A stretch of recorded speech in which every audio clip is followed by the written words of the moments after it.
Chapter 39. And Joseph was brought down to Egypt, and Potiphar, an officer of Pharaoh, captain of the guard, an Egyptian, bought him of the hands of the Ishmeelites, which had brought him down thither. And the Lord was with Joseph, and he was a prosperous man, and he was in the house of his master the Egyptian. And his master saw that the Lord was with him, and that the Lord made all that he did to prosper in his hand. And Joseph found favor in his sight, and he served him. And he made him overseer over his house, and all that he had he put into his hand.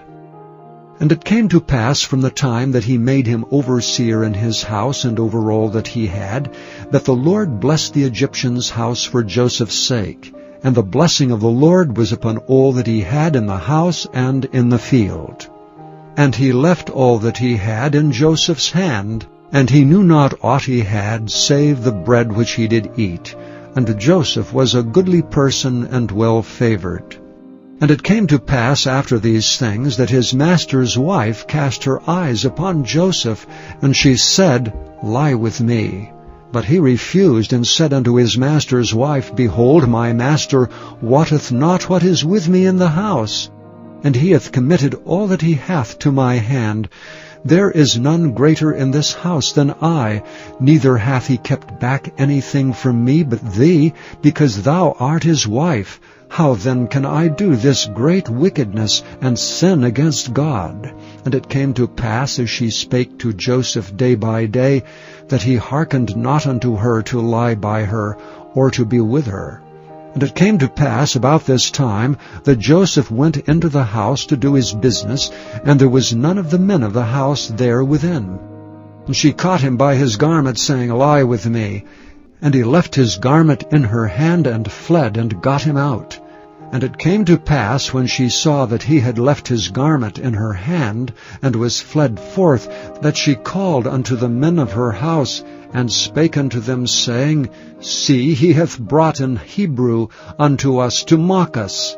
He came unto me to lie with me, and I cried with a loud voice. And it came to pass, when he heard that I lifted up my voice and cried, that he left his garment with me, and fled, and got him out. And she laid up his garment by her until his Lord came home.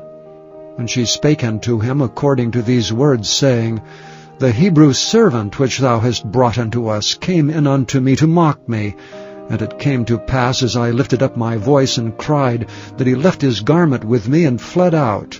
That came to pass, when his master heard the words of his wife, which she spake unto him, saying, After this manner did thy servant to me, that his wrath was kindled.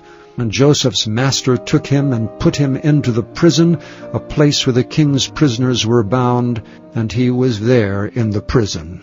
But the Lord was with Joseph, and showed him mercy, and gave him favor in the sight of the keeper of the prison. And the keeper of the prison committed to Joseph's hand all the prisoners that were in the prison, and whatsoever they did there, he was the doer of it. The keeper of the prison looked not to anything that was under his hand, because the Lord was with him, and that which he did the Lord made it to prosper.